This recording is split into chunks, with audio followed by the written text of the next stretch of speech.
पान 90 मोक्षमाला शिक्षा पाठ 46 कपिल मुनि भाग पहलो। कोसांबी नामनी एक नगरी हती। त्याना राज दरबार में राज्यना आभूषण रूप काश्यप नामनो एक शास्त्री रहतो हतो। कोसांबी नामनी नगरी तेना राज दरबार में आभूषण रूप शोभारूप एटले पहलाना वखत में ब्रह्मचारी विवेचन में लख्यु है कि नगरी में सैन्य वगैरह शोभानी जेम मोटा पंडित थी पण शोभा मनाती। एटले कोई नवा पंडित आवे तेनी साथे वाद विवाद करी तेने हरावे अने एमो राजाओ पोतानी मोटाई मानता। एटले मोटा पंडितोने राखवामां पण राजा पोतानी शोभा मानतो। एटले कोसांबी नामनी नगरी में ना राज्य दरबार में आभूषण रूप काश्यप नामनो एक शास्त्री रहतो हतो। तेनी स्त्रीनु नाम श्रीदेवी हतुं। तेना उदयथी कपिल नामनो एक पुत्र जन्म हतो। ते काश्यप शास्त्री ने कपिल नामनो एक पुत्र जन्म्यो। ते 15 वर्षनो थयो त्यारे तेना पिता परधाम गया एटले मृत्यु पाम्या। कपिल लाड़पाड़ में उछरेलो होवाथी विशेष विद्वता पाम्यो नहोतो। तेथी तेनी पितानी जगो कोई बीजा विद्वान ने मળી। लाड़पाड़ में उछर्यो एटले विद्वता न पाम्यो। एटले बाळकोने विशेष लालन पालन में लाड़पाड़ में उछेरे तो एना माटे नुकसान करता छे। एटले ए कई खास भण्यो नहीं, एटले विद्वता ने पाम्यो नहीं। तेथी काश्यप मंत्री नी जगह बीजा विद्वान ने मળી।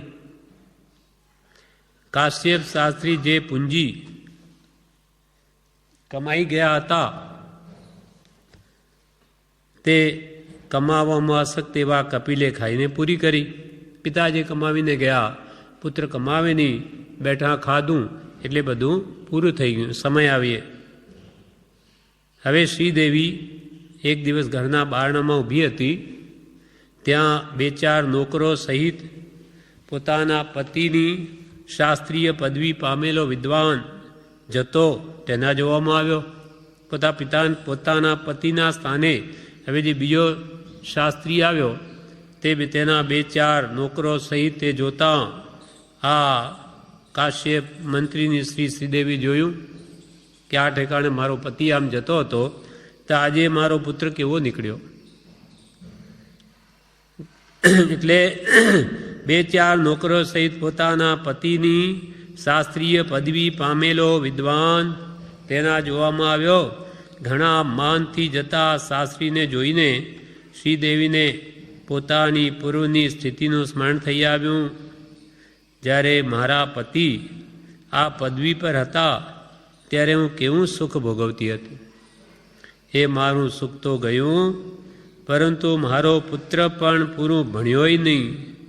एम विचार में डोलता डोलता एनी आँख मांथी दड़ आंसू खरवा मंड्या। पूर्वनी स्थिति स्मृति में आवी। आ ठेकाणे मारो पति हतो त्यारे हूँ केवुं सुख भोगवती हती। आजे पति तो गया अने पुत्र पण आवो निकळ्यो।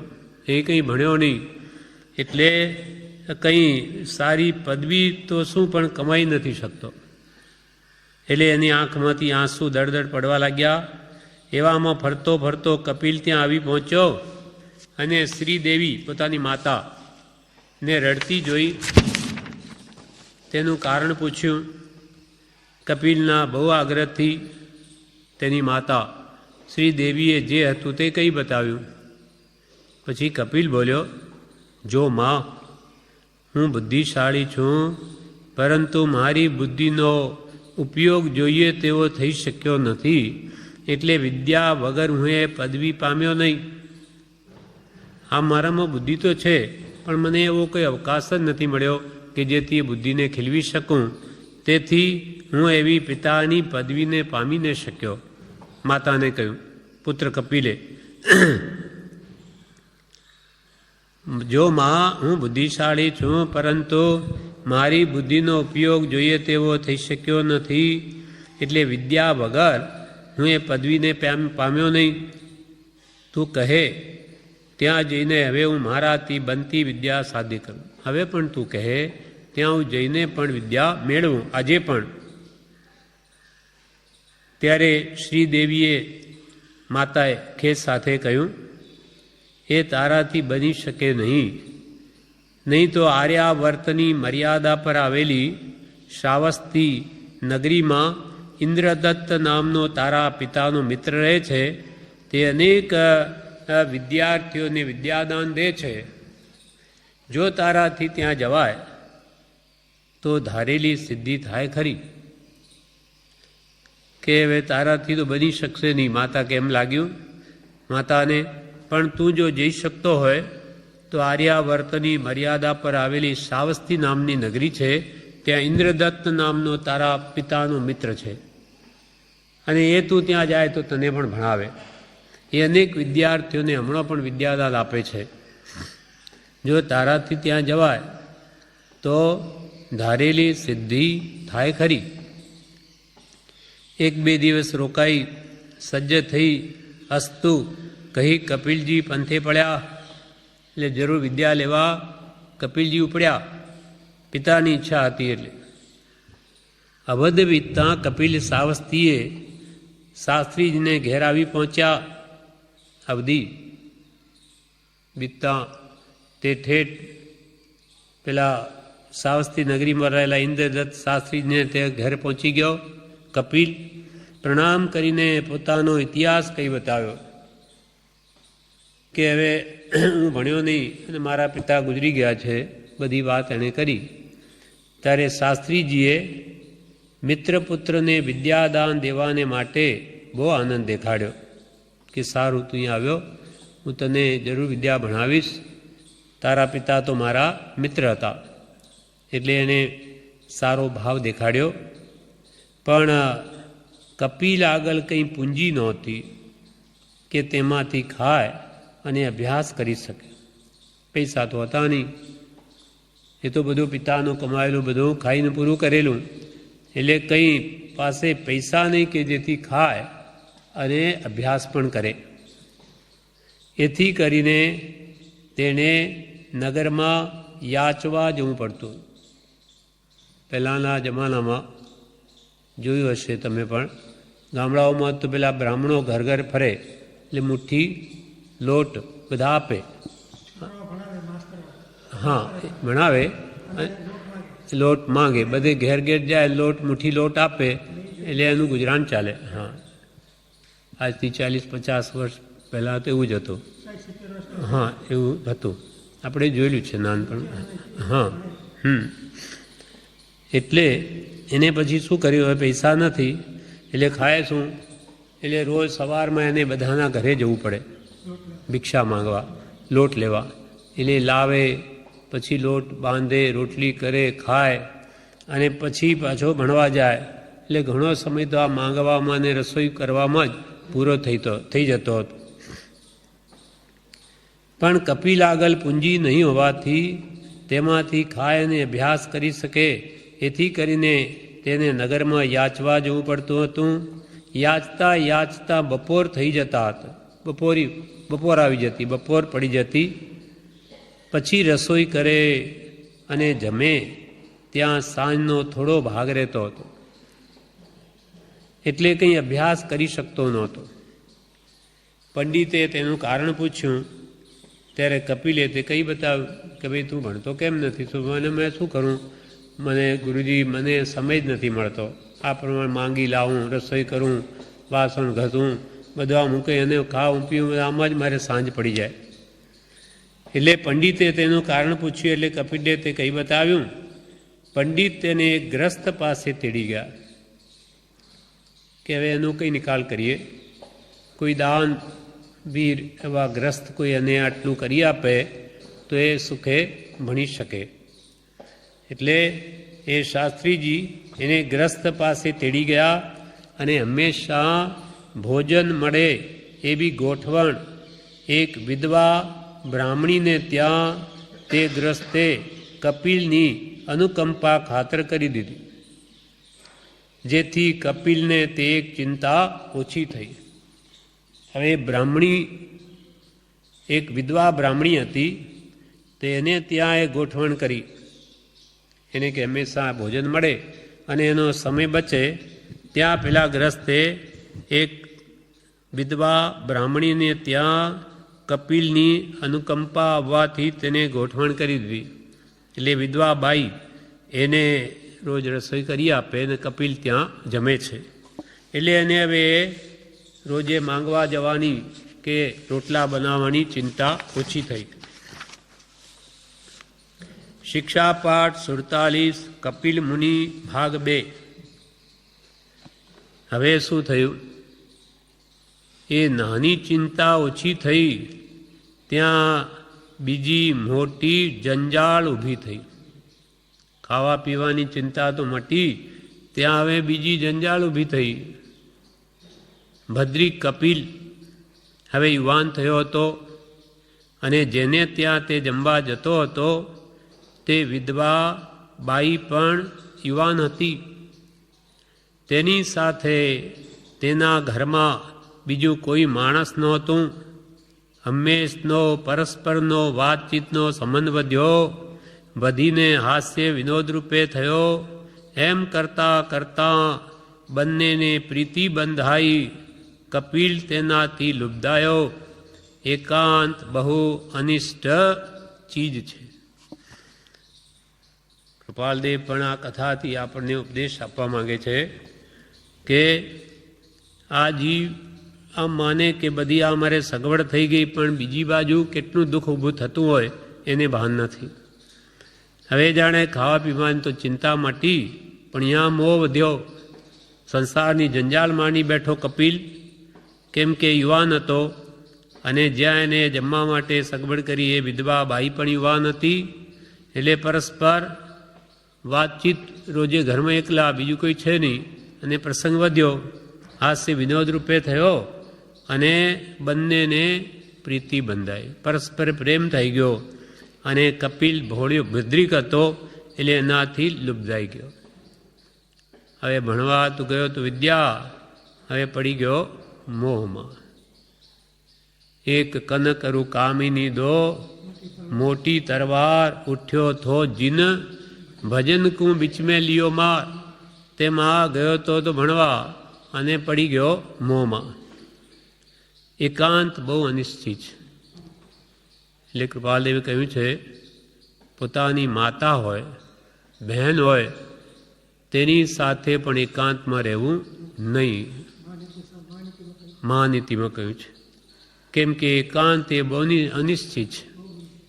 અનાદિની વાસના જે કોઈ કાળે પણ સ્પર્શ ઇન્દ્રિયનો વિયોગ થયો નથી, માટે એને જીતવી બહુ દુર્ધર છે. એટલે આવા નિમિત્તોથી હંમેશા દૂર રહેવું. એ તો ક્યારેય વૃત્તિઓ પોતાની બગડે, પોતાને પણ ભાન ન પડે. અને આમાં શું એમ કરતાં કરતાં જીવ આગળ વધતો જાય અને અલ્પ દોષથી, અલ્પ શિથિલતાથી મહાદોષના જન્મ થઈ જાય છે. એટલે અતિચાર ચેવતા ચેવતા તે અનાચાર, ભ્રષ્ટાચારમાં આવી જાય છે. માટે એકાંત તે બહુ અનિષ્ટ ચીજ છે. હવે કૃપાલદેવ કહે છે, વિદ્યા પ્રાપ્ત કરવાનું તે ભૂલી ગયો. ગ્રસ્ત તરફથી મળતા સીધાથી બંનેનું માંડ પૂરું થતું હતું. વિદ્યા ભણવાનું તો ભૂલી ગયો, કેમ કે મોહ એવી વસ્તુ છે, એ આવે ત્યારે કૃપાલદેવે નિરખીને અને વેવનામાં કહ્યું કે લેશન વિષય નિદાન ના આગળ છે. આ સગળા સંસારની રમણી નાયક રૂપ, એ ત્યાગી ત્યાગ્યું બધું કેવળ શોક સ્વરૂપ. એક વિષયને જીતતા જીત્યો સૌ સંસાર, દ્રુપતિ જીતતા જીતીએ દલપુરને અધિકાર.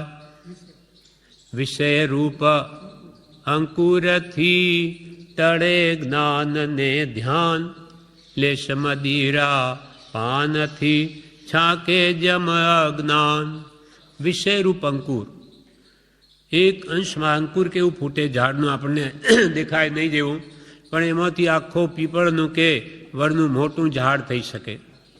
એટલે વિષય રૂપ અંકુરથી ટળે જ્ઞાન ને ધ્યાન. વિષય પાંચ ઇન્દ્રિયના વિષયમાં આ સ્પર્શનો વિષય એ સર્વમાં મોટો છે, કેમ કે અનાદિથી એનો કોઈ કાળે વિયોગ થયો નથી. એટલે અંકુર માત્ર અંશ વિષયનું અંકુર ફૂટ્યું ભાવ તો કે એના જ્ઞાન ધાન નષ્ટ થઈ જાય છે, ચિત્તની સ્થિરતા ભંગ થઈ જાય, જ્ઞાન વિપરીત થઈ જાય, બુદ્ધિ ભ્રષ્ટ થઈ જાય. એટલે વિષય રૂપ અંકુરથી ટળે જ્ઞાનને ધ્યાન. ધ્યાન એટલે ચિત્તની એકાગ્રતા રહે નહીં. લેશ મદિરા પાનથી છાકે જેમ અજ્ઞાન. મેં તો કે થોડું જ દારૂ પીધું, પણ પીધું દારૂ તો એ પણ મતિ ભ્રમ લાવે, ચિત્ત ભૂલામણી લાવે છે. એટલે કે છે કે આવા નિમિત્તોથી સર્વથા દૂર રહેવું. હવે વિદ્યા પ્રાપ્ત કરવાનું તે ભૂલી ગયો, વિષયની લાલસામાં વિદ્યા ભૂલી ગયો. ગ્રસ્ત તરફથી હવે મળતા સિદ્ધાથી બંનેનું માંડ માંડ પૂરું થતું હતું, પણ લુગડા લત્તાના વાંધા થયા. ગ્રસ્તાશ્રમ માંડી બેઠા જેવું કપિલે કરી મૂક્યું. હવે તો જાણે ગ્રસ્તાશ્રમ માંડી બેઠો. હવે કપડાં લત્તા બીજી વસ્તુઓ બધી મેળવવા માટે પૂંજી જોઈએ, ધન જોઈએ, તે છે નહીં.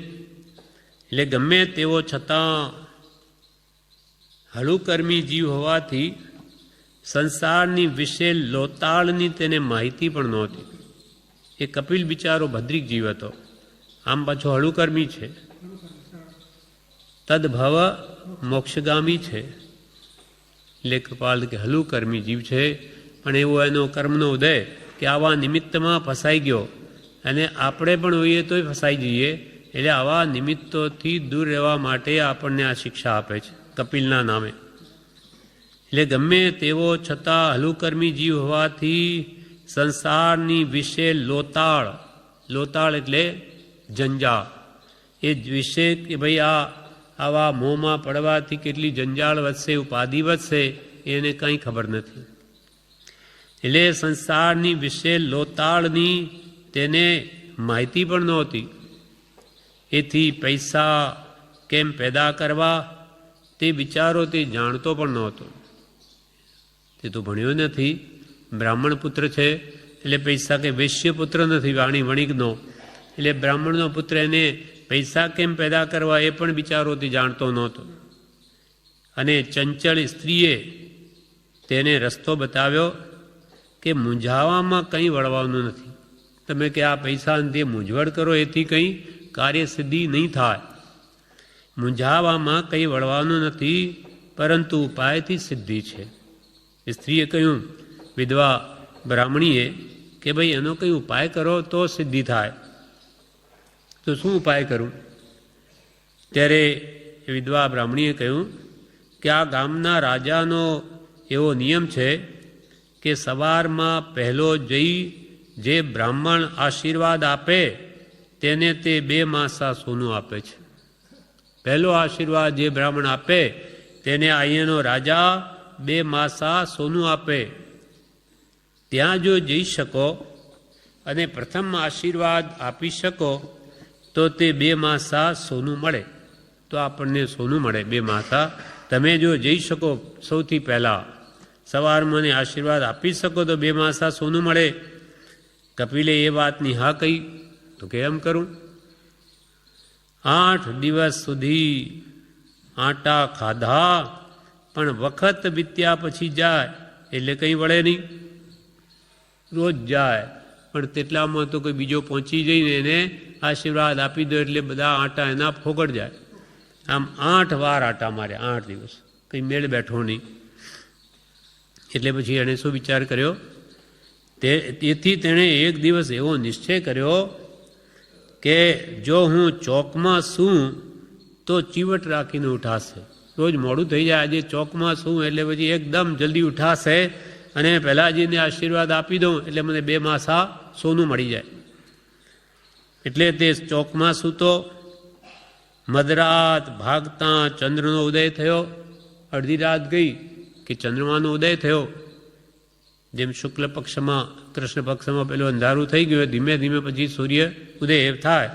એટલે મધરાત ભાગતા એટલે કે મધ્યરાત્રિ વીત્યા પછી ચંદ્રનો ઉદય થયો. કપિલે પ્રભાત સમીપ જાણીને મુઠ્ઠીઓ વાળીને આશીર્વાદ દેવા માટે દોડતા જવા માંડ્યું. સૂર્ય એને જાણી તો સૂર્યોદય થઈ ગયો. એને તો પેલી લગ્ની શું છે કે 8 દિવસ તો ફોગટ ગયા, હવે આજ તો જાણે જવું. એટલે અડધી રાત્રે ચંદ્રમાનો ઉદય થયો એટલે હા બસ સૂર્યોદય થઈ ગયો એટલે ભાગ્યો. દોડતો દોડતો જાય, વળી કે બીજો પહોંચી જાય તો આજનો દિવસ ફોગટ જશે. એટલે દોડતા દોડતા જવા માંડ્યું. ત્યારે રક્ષપાળે ચોર જાણીને તેણે પકડી રાખ્યો. આ તો ચોર છે, આમ રાત્રે અડધી રાત્રે કેમ દોડે? આમ એક કરતાં બીજું થઈ પડ્યું. વિદ્યા ભણવા ગયો, ત્યાં વિષયોમાં પડ્યો, સંસાર માંડ્યો અને હવે સંસાર માંડ્યો એટલે પૈસા જોઈએ. એટલે ત્યાં હવે ચોર માનીને એને તેના રક્ષપાળોએ પકડી લીધો. એકમાંથી બીજું થયું ને બીજામાંથી આ વળી ત્રીજું થયું. રક્ષપાળે ચોર જાણીને તેને પકડી રાખ્યો. એક કરતાં બીજું થઈ પડ્યું. પ્રભાત થયું એટલે રક્ષપાળે તેને લઈ જઈને રાજાની સમક્ષ ઊભો રાખ્યો કે આ રાત્રે ચોર પકડાયો છે. રાજાની સામે ઊભો કર્યો. કપિલ બેભાન જેવો ઊભો રહ્યો. એ ભોળિયો એના લક્ષણ ચોરના દેખાતા નથી. ભોળિયો છે એટલે આ તો હાક વાક થયેલો, શું આ શું થઈ ગયું? એટલે બેભાન જેવો થઈને ઊભો રહ્યો.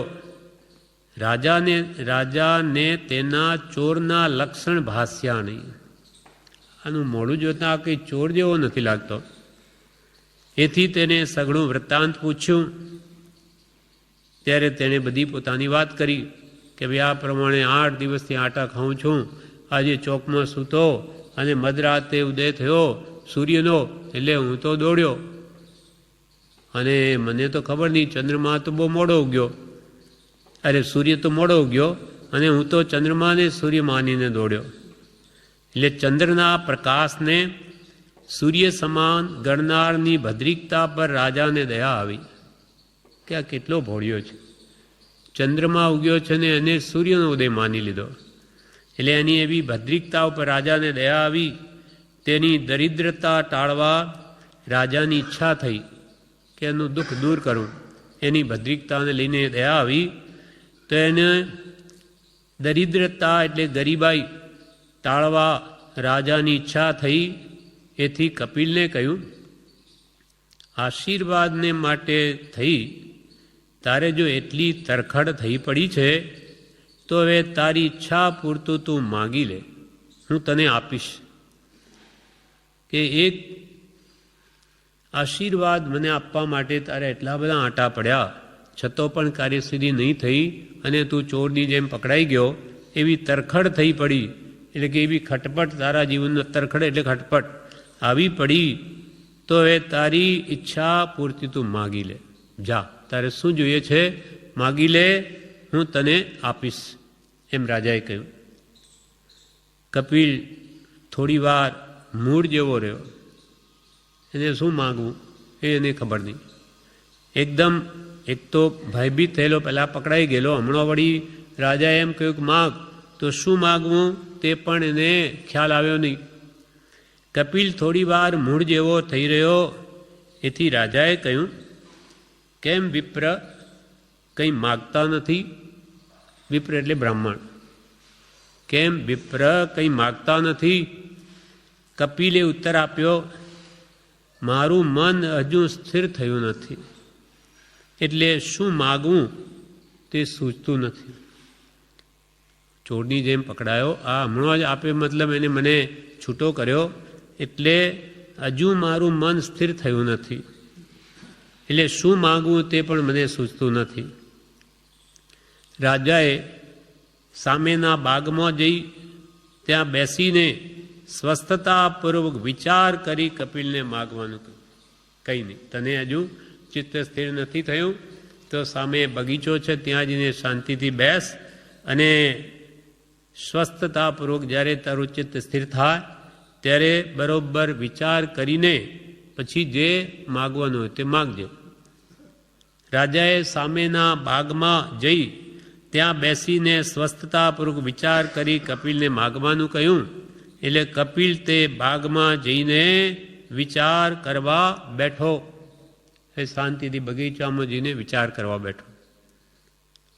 હવે શિક્ષા પાઠ 48 કપિલ મુનિ ભાગ 3. હવે આપણા બધાની જે વૃત્તિઓ છે તે કપિલના દ્રષ્ટાંતથી સમજાવે છે કે જીવની તૃષ્ણા કેવી અનંત છે, આકાશ જેવી અનંત છે, અને જેટલું મળે તેટલું ઓછું છે. એ બધાનો આપણને જાત અનુભવ છે, તે કપિલના વિચારથી આપણને સમજાવે છે. હવે કપિલ બગીચામાં બેઠો વિચાર કરે છે કે શું માગું. રાજા પ્રસન્ન થયો તો શું માગું? એટલે પહેલાં તો વિચારે છે 2 માસા સોનું લેવાની જેની ઈચ્છા હતી તે કપિલ હવે તૃષ્ણા તરંગમાં ઘસડાયો. 2 માસા નજીવું સોનું લેવા માટે જે આવ્યો હતો, પણ હવે એને છૂટ મળી રાજા તરફથી કે જે માગવું એ માગ, આપું. એટલે હવે તૃષ્ણાની તરંગમાં એ ઘસડાયો. રાજા પ્રસન્ન થયો એટલે શું માગું? 5 મોહર માગી લો. હવે 2 માસા નહીં, પણ રાજા પ્રસન્ન એટલે 5 મોહર માગી લો. 5 મોહર માગવાની ઈચ્છા કરી તો ત્યાં વિચાર આવ્યો કે 5થી કાંઈ પૂરું થનાર નથી. કેવી રીતે તૃષ્ણા વધે છે.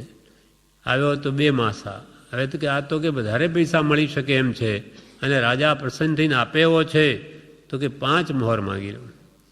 પણ પાછો વિચાર આવ્યો કે 5થી કંઈ પૂરું થનાર નથી, માટે 25 મોહર માગી, 25 મોહર માગી લો તો ઠીક રહેશે. એ વિચાર પણ ફર્યો. 25 મોહરથી કંઈ આખું વર્ષ ઉતરાય નહીં.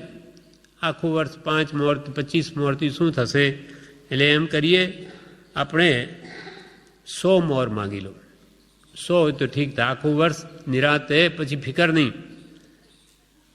એટલે 25 એટલે 25 મોહરથી કંઈ આખું વર્ષ ઉતરાય નહીં, માટે 100 મોહર માગી લો. ત્યાં વળી વિચાર ફર્યો. 100 મોહર 2 વર્ષ ઉતરી વૈભવ ભોગવી પાછા દુઃખના દુઃખ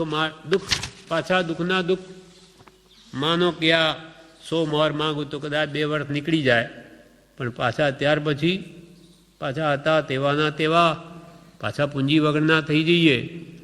માટે એમ કરીએ કે 1000 મોહરની યાચના કરવી ઠીક છે.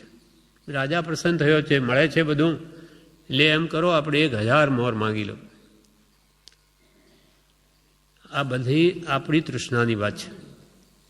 આપણા જીવનમાં આપણા અનુભવ છે આપણા કે આપણને કંઈ નહીં મળતું હોય ત્યારે તો બહુ જૂજ વસ્તુની ઈચ્છા કરીએ કે ભાઈ 50,000 લાખ મળે, બહુ થઈ ગયું. લાખ મળી ગયા, હવે તો 2 લાખ થાય ને તો ઠીક. 2 થઈ જાય પછી બીજો ખર્ચો ધ્યાનમાં આવે. હવે તો 2 લાખથી શું થાય? મોંઘવારી બહુ વધી ગઈ. હવે 5 લાખ થાય ને તો નિરાંત. પછી તો આપણે તેટલામાં પછી કુટુંબ યાદ આવે, છોકરા યાદ આવે, વળી કે ભાઈ આ મકાન જીર્ણ થઈ ગયું. હવે એમ કરો, હવે પૈસા તો મળે જ છે, આવે જ છે, એટલે 10 લાખ હોય ને તો પછી આપણે કંઈ માનો નહીં, પછી ભક્તિ જ કરીશું. એટલામાં વળી એ પૂરા થવા આવે કે વળી તૃષ્ણા એનો માર્ગ આગળનો આગળ કરી લે. કે હવે તો કેટલી મોંઘવારી, કાલે હજુ મોંઘવારી વધી જાય તો શું બચે, આપણી વૃદ્ધાવસ્થા થઈ જાય એટલે 10ના 20 લાખ હોય ને પછી આપણે કોઈ ફિકર જ નહીં, શાંતિથી ભક્તિ કરીએ. 20 પણ થવા આવે કે આ દેખાય એને આગળ આગળ જ દેખાય. એટલે કહ્યું છે શાસ્ત્રોમાં કે લાભાત લોભ વર્ધતે બધે. જેમ લાભ થાય તેમ લોભ વધે. લોભ એમ કે છે કે લાભ કરતા હું મોટો, કેમ કે મારા ઉપર મુકુટની જેમ એક માત્રા વધારે છે. માથામાં મુકુટ હોય રાજાને, તે લાભ કરતો તો લોભ હું મોટો, એટલે જ્યાં લાભ આવશે ને તેના કરતાં હું તો આગળ જ રહીશ. એટલે જેટલો લાભ થશે એના કરતાં હું વિશેષ માગીશ. એ આપણા બધાની સ્થિતિ છે. આમ આખું જીવન પૂરું થઈ જાય છતાં કોઈક વિરલા જ છોડે, બાકી તો આમ જ એની તૃષ્ણા ઘસડી જાય ને આખું જીવન પૂરું થઈ જાય. એટલે કૃપાલદેવ કહ્યું કે સર્વજ્ઞાનીઓને પણ એ જ અભિપ્રાય છે કે તૃષ્ણા એ આકાશના જેવી અનંત છે. જેમાં આકાશનો છેડો ન દેખાય તેમ તૃષ્ણાનો કોઈ અંત નથી. જેટલું મળે તેટલું ઓછું છે. આખા વિશ્વનું ધન આપણને એકલાને મળી જાય તો એ કહે છે તૃષ્ણારૂપી ખાડો દરેક પ્રાણીનો એટલો મોટો કે આખું વિશ્વ તો એના ખૂણામાં પડ્યું હોય એ ખાડામાં. એટલી બધી તૃષ્ણા. એ કોઈ દિવસ સમજણ વગર સમે જ નહીં. સમજીને સંતોષ ભાવ ન આવે તો કોઈ કાળે જીવ સુખ ન પામે. ભલે ને અબજો રૂપિયા હોય તો પણ એ દુઃખી જ થાય. આજે પણ વિશ્વમાં ઘણા બિરલા ટાટા જેવા છે અબજોપતિ, પણ કોઈએ હવે કે ભાઈ હવે તો બહુ થઈ ગયું, બસ બંધ કરો. બંધ કેમ કરે? નહીં તો કે 50 કરોડ કે 1000 કરોડની ઇન્કમ છે તો બીજી 2 ફેક્ટરી નાખો, કંઈ બંધ થોડું કરાય. એમ મરતા સુધી એ હજારો કરોડ થઈ જાય તો પણ છોડે નહીં. એવી જીવની તૃષ્ણા છે. આ બતાવે છે. એટલે આપણી વૃત્તિઓ એવી છે. એના માટે આ કહ્યું કે તમે આવા તૃષ્ણાના પૂરમાં તો નથી તણાતા કે તમારું પણ જીવન તો આવી રીતે આ ધનાદિ ભેગું કરવામાં જ વ્યર્થ તો નહીં વહી જતું. એ આપણા માટે ઉપદેશ છે. કપિલ કેવડી બની ગયા એ તો, પણ આપણી આવી સ્થિતિ તો નથી ને. આપણા પાસે જ્ઞાની ગુરુ નથી કે આપણે આવા હલુકર્મી નથી કે આપણે કપિલની જેમ આવી ભાવનાઓ કરીને પછી કેવળ જ્ઞાન પ્રગટાવી દઈશું. માટે આપણા માટે બહુ ધ્યાન રાખવાયું છે. એના માટે આ કથા છે. નાની પુરુષ કંઈ કથાનું તાત્પર્ય શિક્ષાપ્રદ ન હોય તો કહે જ નહીં. એમને પાસે આવા ગમે તેવી કથાઓ કહેવાનો સમય નથી, પણ એમાંથી પરમાર્થ નીકળતો હોય અને આત્માને ઉત્તમ બોધ પ્રાપ્ત થતો હોય તો જ કહે. એટલે હવે એની કેવી ઈચ્છા થઈ ગઈ, જેમ જેમ એને મનમાં આવે છે કે આટલું માગું, હવે 2 માસ સાથી થયું 5 મોહર, 5ની થઈ 25, 25ની થઈ 100, 100ની થઈ ગઈ 1000. હવે તો રાજા પાસે 1000 મોહરની યાચના કરવી ઠીક છે, પણ 1000 મોહરે છોકરા છૈયાના 2-4 ખર્ચ આવે કે એવું થાય તો પૂરું પણ ન થાય. હવે આવી ઈચ્છા થઈ. હવે છોકરા છૈયા યાદ આવ્યા. હવે કે છોકરા છૈયા થશે પછી એ 1000 મોહર શું કામની, એ તો બહુ ઓછી પડશે. એટલે માટે 10,000 મોહર માંગવી કે જેથી જિંદગી પર્યંત પણ ચિંતા નહીં. હવે તો કે 10,000 મોહર માંગી લઉં કે જેથી જીવન પર્યંત એ સંબંધી વિકલ્પ નહીં. ત્યાં બડી ઈચ્છા ફરી. લાભ મનમાં થાય છે ને પાછો લોભ વધતો જાય છે. વળી ઈચ્છા ફરી કે 10,000 મોહર ખવાઈ જાય એટલે પછી મૂડી વગરના થઈ રહેવું પડે. 10,000 મોહર પણ આ છોકરા અહીંયા ખર્ચ બધું આવશે પછી તો પાછા આપણે હતા તેવાના તેવા ધન વગરના થઈને રહીશું. એટલે મૂડી વગરના થઈને રહેવું પડશે. માટે 1,00,000 મોહરની માંગણી કરું કે જેના વ્યાજમાં બધા વૈભવ ભોગવું. 2 માસા સોના ઉપરથી તો લાખ પર તો આવી ગયા. 1,00,000 સોના મોહર માગી લો કે જેથી પછી આપણા એના વ્યાજમાં જ આખી જિંદગી ચાલે અને મૂડી એમની એમ રહે. પછી શું થયું? પાછો બીજો વિચાર આવ્યો. પણ જીવ પોતાના આત્માને કહે છે, પણ જીવ લક્ષાધિપતિ તો ઘણાય છે, એમાં આપણે નામાંકિત ક્યાંથી થવાના? ઘણા પૈસા વધી જાય છે, લાખો કરોડપતિ થઈ જાય ત્યારે પછી એને માનની ઈચ્છા થાય છે, મોટાઈ. દુનિયામાં હવે મને મોટો ગણે, માન આપે. માન કસાય, લોભ કસાય તો હતો જ, એ વધતો હતો. હવે માન કસાય પણ પોતાનું ઘર જમાવ્યું. એટલે હવે એને એવી ઈચ્છા થઈ કે મેં લાખ મોર શું માગું, આવા લક્ષાધિપતિઓ તો ઘણાય છે, આપણે એમાંથી નામાંકિત ક્યાંથી થવાના? એટલે એથી વિશેષ આપણી પાસે હોય તો આપણું નામ થાય. એટલે નામાંકિત તો પછી આપણે ક્યાંથી થવાના? કેમ કે લક્ષાધિપતિ તો બીજાએ પણ ઘણાય છે. માટે કરોડ મોહર માગવી કે જેથી મહાન શ્રીમંતતા કહેવાય. 1 કરોડ મોહર માગી લો કે જેથી પછી લક્ષાધિપતિઓ બધા આપણાથી નાના અને હું સૌથી મોટો ગણાવું. વળી પાછો રંગ ફર્યો, મનમાં જ ઘાટ ગળવા છે. વળી પાછો રંગ ભર્યો, મહાન શ્રીમંતતાથી પણ ઘેર અમલ કહેવાય નહીં. માનો કે મોટો શેઠ થઈ જાઉં બધા કરતાં, પણ એથી મારે ઘેર કોઈ હુકુમત કે હુકુમ હોદ્દા કે અધિકાર કે સત્તા એ તો હોય નહીં. શેઠ હું ભલે, પણ રાજાની જેવો તો હુકમ તો હોય નહીં મારો કોઈ માને. એટલે મહાન શ્રીમંતતાથી પણ ઘેર અમલ કહેવાય નહીં. અમલ એટલે હોદ્દેદાર, હા, અધિકાર, એ તો કહેવાય નહીં. માટે રાજાનું અડધું રાજ્ય માંગવું. રાજાનું અડધું રાજ્ય જ માંગી લઉં. રાજાએ કહ્યું છે કે જે માંગ એ તું આપું, અને આપું તો કે એમ કરું કે એનું અડધું રાજ્ય માંગી લઉં. એટલે મારે ગેલ પર અધિકાર આવી જાય, સત્તા. હવે હજુ જુઓ ક્યાં તૃષ્ણા જાય છે. માટે રાજાનું અડધું રાજ્ય માગવું. પણ જો અડધું રાજ્ય માગીશ તો એ રાજા મારા તુલ્ય ગણાશે. અમે રાજા બે સરખા થઈ ગયા, ત્યારે તો મારામાં વિશેષતા શું રહી? હવે જે આપવા નીકળ્યો છે એનું અડધું રાજ્ય લેવાની તો તૈયારી થઈ ગઈ. તને કે આપું દયા કરીને, તો કે એનું અડધું રાજ્ય લઈ લઉં.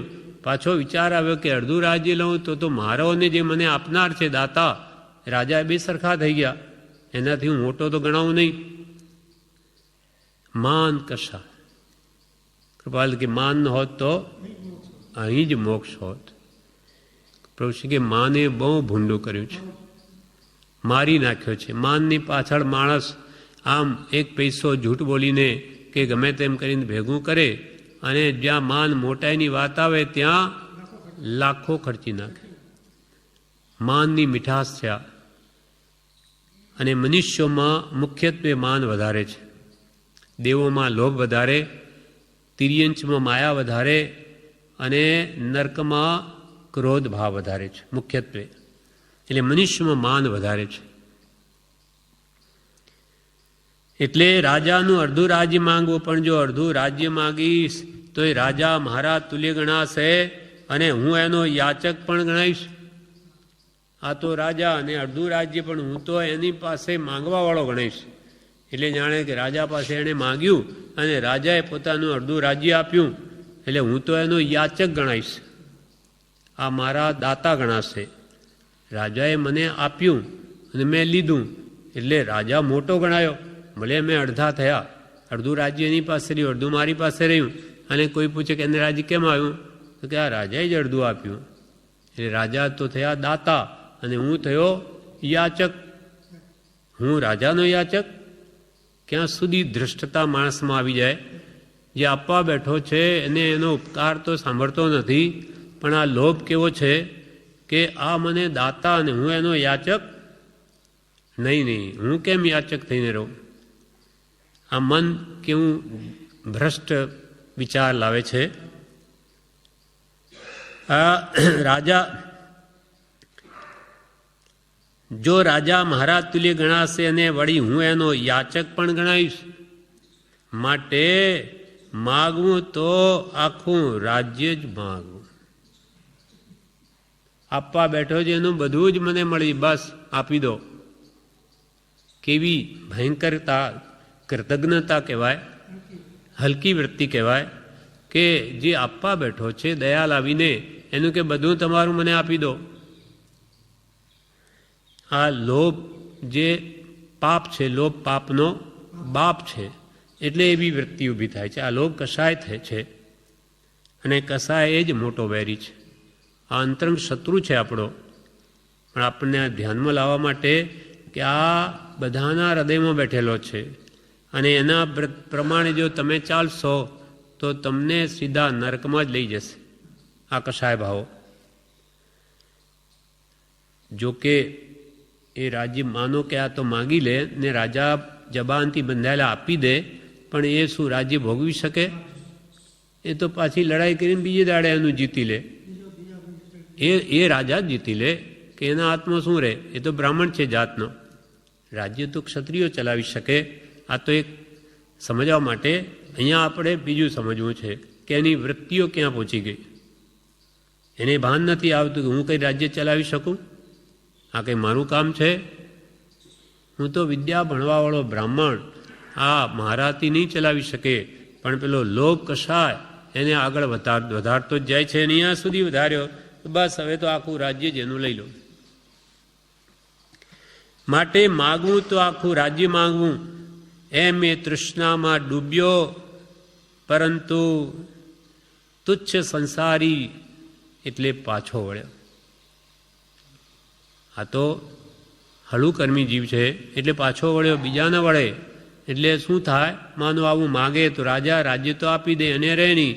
એ તો બીજે દિવસે એને જીતીને લઈ લે અને પછી એને એક પૈસોય ન મળે. એટલે જે મળતું એ જાય. પેલો આધી તજ સારી કો ધાવે, આધી રહે ન સારી પાવે. એક કાગડાને અડધો લાડવો મળ્યો, પણ બીજાને જોયો કે એ લાડવો લઈ જાય છે બીજો. એટલે એણે શું કર્યું? મોઢામાં બીજું માય ને એટલે પોતાનો લાડવો મૂકી એક ઠેકાણે એ પેલાનો લઈ આવું. પેલાની પાછળ દોડ્યો અહીંયા લાડવો મૂકીને અડધો. એટલે પેલો કાગડો બીજા પાસે ગયો કે એ તો એકદમ ઉડી ગયો, અને અહીંયા જે મૂકીને ગયેલો એ બીજો કાગડો આવીને એ લઈ ગયો. હવે એણે શું આધી તજ અડધો લાડવો છોડીને આખા માટે દોડ્યો તો કે છે કે આ અડધોય ગયો, આખાની પાછળ અડધુંય ગયું. આધી તજ સારી કો ધાવે, આધી રહે ન સારી પાવે.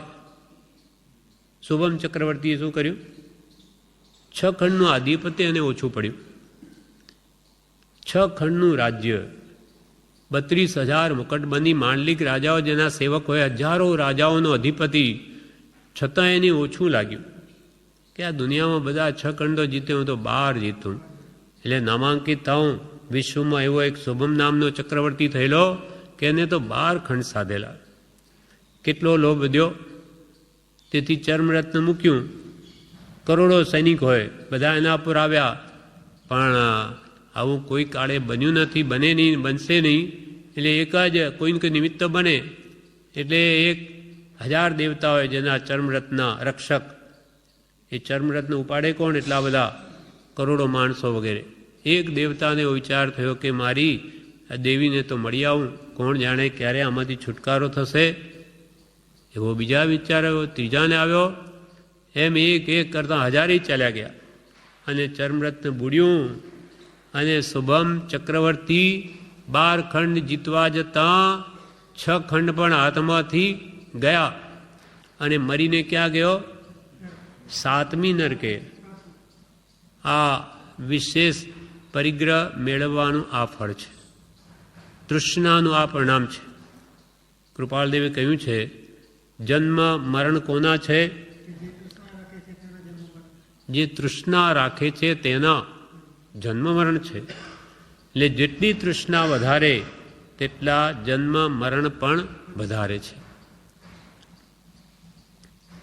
હવે એમ તૃષ્ણાના સમુદ્રમાં બુડ્યો, પરંતુ તુચ્છ સંસારી એટલે પાછો વળ્યો અને પોતાના આત્માને ઉપદેશ આપ્યો કે ભલા જીવ, આપણે એવી કૃતજ્ઞતા શા માટે કરવી પડે કે જે આપણને ઈચ્છા પ્રમાણે આપવા તત્પર થયો તેનું જ રાજ્ય લઈ લેવું અને તેને જ ભ્રષ્ટ કરવો? હળું કર્મી એટલે પાછો વળ્યો અને વિચાર આવ્યો કે ઓહો, અરે તે એવો વિચાર કરી દો કે કરેલા ઉપકારને ઓળવા માંડ્યો. કૃતજ્ઞતા એટલે કરેલા ઉપકારને ઓળવા જેવું. આવું શા માટે કરવું? એટલે આપણે આપણી ઈચ્છા પ્રમાણે આપવા જે તત્પર થયો તેનું જ રાજ્ય લઈ લેવું અને તેને જ ભ્રષ્ટ કરવો. રાજ્યથી ભ્રષ્ટ કરવો એટલે કે ઉતારી દેવો રાજ્યથી. આવું આપણે શું કામ કરવું? હવે પાછો ફરે છે એક એકથી. આ વિચારણા આપણે કરવા જેવી છે કે જેથી તૃષ્ણા ઘટે. એટલે રાજાને શા માટે ભ્રષ્ટ કરવો? ખરું જોતા તો એમાં આપણી જ ભ્રષ્ટતા છે, રાજાની ભ્રષ્ટતા નથી. આ નાલાયકી તો આપણી છે. ભ્રષ્ટતા એટલે નાલાયકી. ખરું જોતા તો એમાં આપણી જ ભ્રષ્ટતા છે. માટે અડધું રાજ્યમાં, આખું તો નહીં લેવું, અડધું રાજ્યમાં. પરંતુ એ ઉપાધિ મારે નથી જોઈતી. હવે પાછો વળે છે ત્યારે શું વિચારે છે કે એ અડધા રાજ્યની ઉપાધિ મારે નથી જોઈતી. આ અડધું રાજ્ય વળી સંભાળશે કોણ? એટલે અડધા આ ઉપાધિ મારે નથી જોઈતી. ત્યારે નાણાંની ઉપાધિ પણ ક્યાં ઓછી છે? માનો હવે અડધું રાજ્યની પણ 1 કરોડ સોનામોહર માગવાનો હતો. હવે એના પર વિચાર આવ્યો કે આ 1 કરોડ સોનામોહરની ઉપાધિ એને વળી ક્યાં રાખવી અને આ સંભાળવી કેવી રીતે? આ પણ ઉપાધિ નથી જોઈતી. એટલે એ દરે નાણાંની ઉપાધિ પણ ક્યાં ઓછી છે? પૈસા વધે પણ એને સાચવવા સહેલા નથી, ક્યાં મૂકવા અને કેવી રીતે સંભાળવા એની ઉપાધિ ક્યાં ઓછી છે? માટે કરોડ લાખ મૂકીને 100-200 મોહર જ માગી લે. હવે નીચે ઉતરે છે. હવે કરોડ ને લાખ જવા દો, આપણે 100-200 મોહર જ માગી લઈએ. જીવ પાછું પોતાના આત્માને બોધ આપે છે. જીવ 100-200 મોહર હમણાં આવશે તો પણ વિષય વૈભવમાં વખત ચાલ્યો જશે. 100-200 મોહરો હમણાં હાથમાં આવી જશે તો પછી આ 5 દિનના વિષયોમાં હરવા ફરવા ખાવાને આ મોજ મજામાં જ બધું પૂરું થઈ જશે. એટલે જે આશય હું અહીંયા ભણવા આવ્યો વિદ્યા પ્રયોજન સિદ્ધ નહીં થાય એ વિચાર આવ્યો. એટલે 100-200 મોહર હમણાં આવશે તો પણ વિષય વૈભવમાં વખત ચાલ્યો જશે અને વિદ્યાભ્યાસ પણ ધર્યો રહેશે. માટે 5 મોહર હમણાં તો લઈ જવી. હમણાં તો 5 મોહર હોય ને તો બસ છે, આપણું કામ થઈ જાય. પછીની વાત પછી એમ નીચે ઉતરે છે. હવે અરે 5 મોહરની હમણાં કંઈ જરૂર નથી. 5 મોહરની હમણાં શું કરવી છે? માત્ર 2 માસા સોનું લેવા આવ્યો હતો તે જ માગી લે. આપણે શું કામ આટલું બધી આ બીજી માથાકૂટમાં પડવું?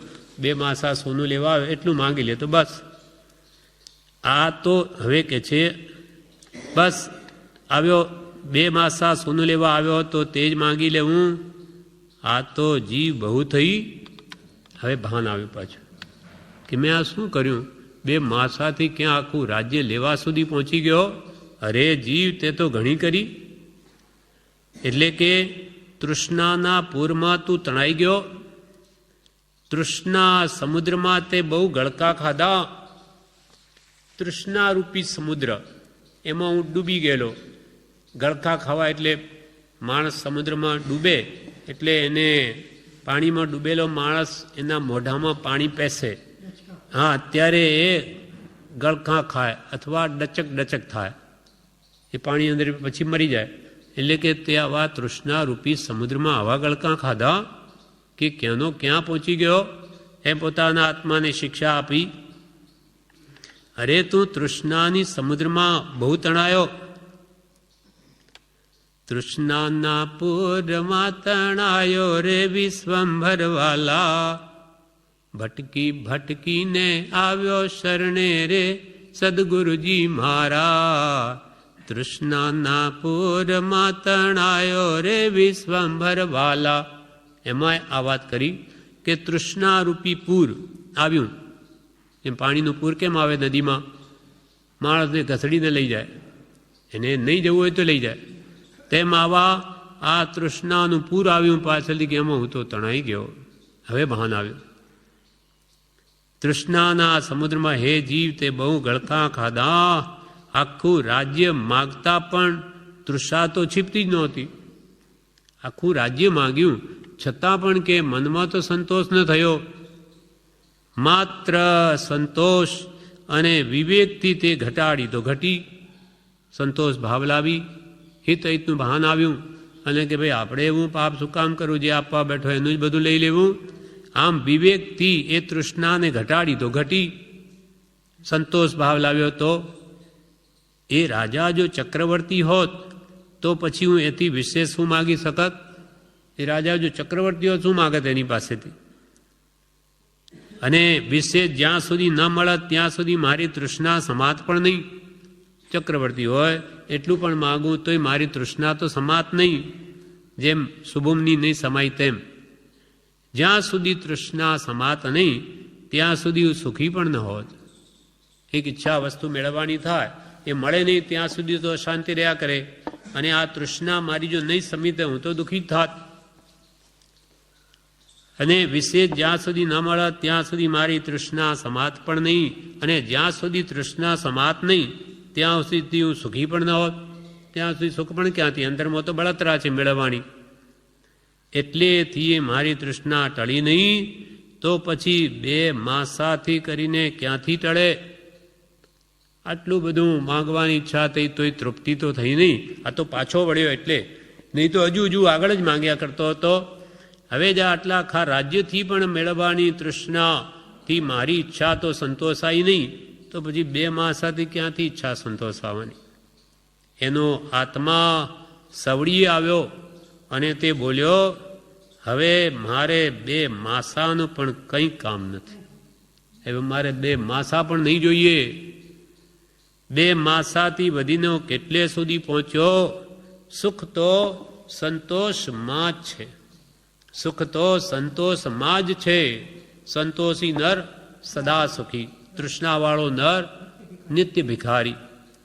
તૃષ્ણા એ સંસાર વૃક્ષનું બીજ છે. તૃષ્ણા છે તેથી સંસાર છે. એનો હે જીવ તારે શું ખપ છે? તૃષ્ણા તારે વધારીને હે જીવ તારે કરવું છે શું? વિદ્યા લેતા તું વિષયમાં પડી ગયો, વિષયમાં પડવાથી આ ઉપાધિમાં પડ્યો. આવ્યો તો વિદ્યા લેવા અને પડી ગયો વિષયમાં, વિષયમાં પડ્યો એટલે આ વળી સંસારની ઉપાધિ ઊભી થઈ. વિષયમાં પડવાથી આ ઉપાધિમાં પડ્યો એટલે આ રાજા પાસે વળી માંગવા જવું પડ્યું. ઉપાધિ વડે કરીને અનંત તૃષ્ણા સમુદ્રના તરંગમાં તું પડ્યો. ઉપાધિ સંસારની મોહ માયામાં તું પડ્યો એટલે પછી તારે અનંત તૃષ્ણા સમુદ્રમાં ના તરંગમાં તણાઈ જવું પડ્યું. એક ઉપાધિમાંથી આ સંસારમાં અનંત ઉપાધિ વેઠવી પડે છે. સંસાર જીવ એક માંડે ત્યારે કેટલાની આજ્ઞા ઉઠાવવી પડે? સ્ત્રી, પછી પુત્રો, ભાઈઓ, બહેનો, સગા વાલા, બધા એ જે કેમ કરવું પડે.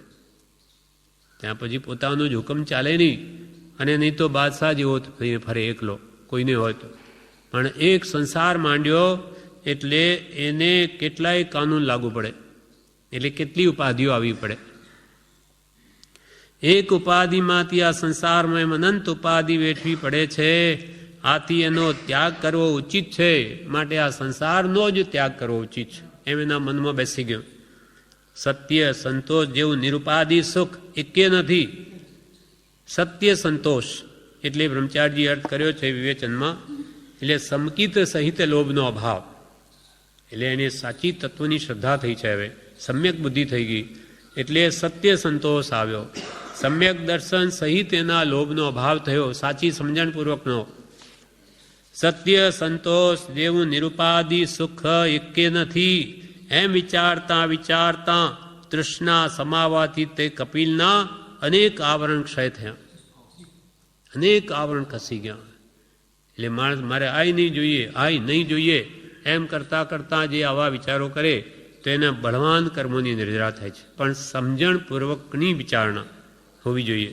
એક તો પાસે હોય નહીં એટલે શું કરે?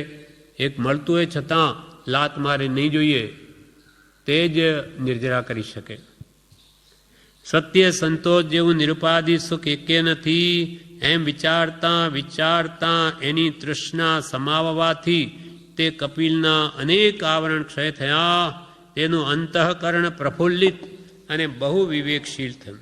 હવે હિત અહિતનું તરત સમજી શકે એવી એની બુદ્ધિ થઈ. આવરણ ખસતા એટલે અંતઃકરણ બહુ પ્રફુલ્લિત થયું. જાણે માથનો ભાર ગયો, માથાનો બધો ઉપાધિ ગઈ. સમજણમાં મારું મારું કરીને બધું કરતો હતો, મારું કંઈ છે જ નહીં, મારે કંઈ જોઈએ જ નહીં, એટલે બધી ચિંતા ગઈ. અને અંતઃકરણ પ્રફુલ્લિત અને બહુ વિવેકશીલ થયો. વિવેકમાં ને વિવેકમાં ઉત્તમ જ્ઞાન વડે તે સ્વ આત્માનો વિચાર કરી શક્યો. વિવેકમાં ને વિવેકમાં એટલે વિવેકપૂર્વક વિચારતા વિચારતા તેનો આત્મા સ્વ આત્માનો વિચાર કરી શક્યો. મારું શું છે, બીજું તો બધું પર છે.